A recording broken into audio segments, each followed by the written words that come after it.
time of the year again when economic policies and focus on everyone who has anything to do with business or investment in India is looking towards North Block and then Parliament to get a sense of what next.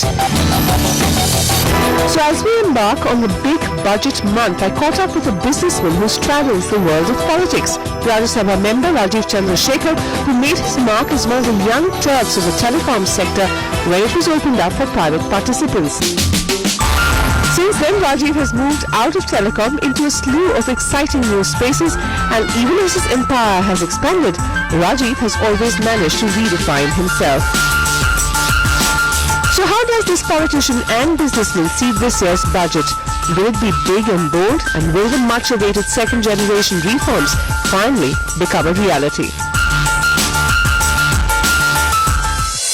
No, I don't know if the government will do it around the budget, but I think if you just step back and examine the bouquet of options that the government has, there is no option but for the government to, in some sense, launch a second wave of reforms. I wouldn't bet on that happening with the budget, but I would bet on some of that happening and being rolled out post the budget during the year. But why hasn't the government done anything, Rajeev, till now? I mean, many people believe that they came in with a lot of promise, they came in with a very good mandate, but they squandered an opportunity. What are we waiting for? I think, realistically, let's just put this in perspective. I think, there has been a global crisis, and the overall economic scenario around the world doesn't lend itself to high risk taking, whether it's a corporate or it's a sovereign country. So I suspect, now I'm not plugged into the inside minds of people in the government, that the people are waiting for that overall economic situation to stabilize a bit. Because there are a couple of other important issues for the government to examine, which is how do you withdraw and exit from the stimulus? And withdrawing and exiting from the stimulus should lead into reforms. So I am being kind here to them, I know. But I suspect that they're working out an overall game plan before they start launching into a series of reckless reforms.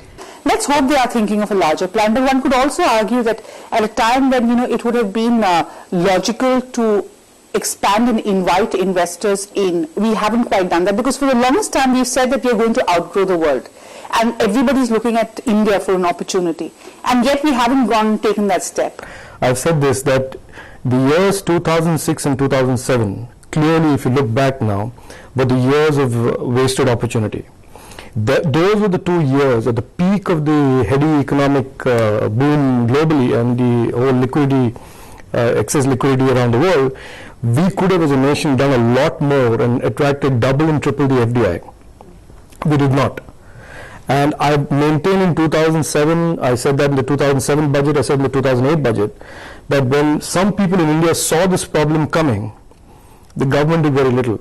So if you want to go back and see a case, make a case for lost opportunity, I can tell you straight away it was 2006, 2007. Now the issue is, at what point do you do this? Clearly we have a situation where, given all of this excess liquidity in the system that is really giving us the growth, there is still an awareness or a need to be concerned that the external environment around us in India, India is still an island of some sort. India and China are still islands in what is otherwise a global turmoil in terms of global economy. So we ought to do stuff, yes, but we also need to do it to time with the recovery of the global economy and the Western economies in particular. And what I mean by that is the investment capacities of these global economies need to be in play before we start doing these reforms. It is a no-brainer that if India needs to exit from the stimulus and maintain the growth, we need massive doses of external investment coming in. But is the external world ready to bring in those external investments is the question, and that's the issue of timing. I think that's an interesting way of looking at it. So you think that second generation reforms will happen somewhere towards the end of the year, not perhaps get front loaded in the budget itself? Yeah, because I think if you front load these reforms too early on, before the rest of the world and the investment community is ready for it, you'll be sitting around and thinking these reforms were a failure. I happen to believe that there is no option but for the government to look at the second generation of reforms and do it in a massive, what I call three-dimensional way, which is continuous on a time axis, broad-based across sector and deep into each sector. There is no option available if we need to keep growing at 8, 9, 10%. That's an interesting point, and we will talk about what kind of second generation reform is required, but I want to shift focus to inflation. When you were FICCI president, I remember you going to the government and making a case of not hardening rates, saying that would put back investments by corporate India by a long shot. Now we've seen the same kind of a situation where it's a supply side inflation that's coming in, and once again we're talking about tightening, and eventually we are going to see tightening, and the government and the policymakers are worried.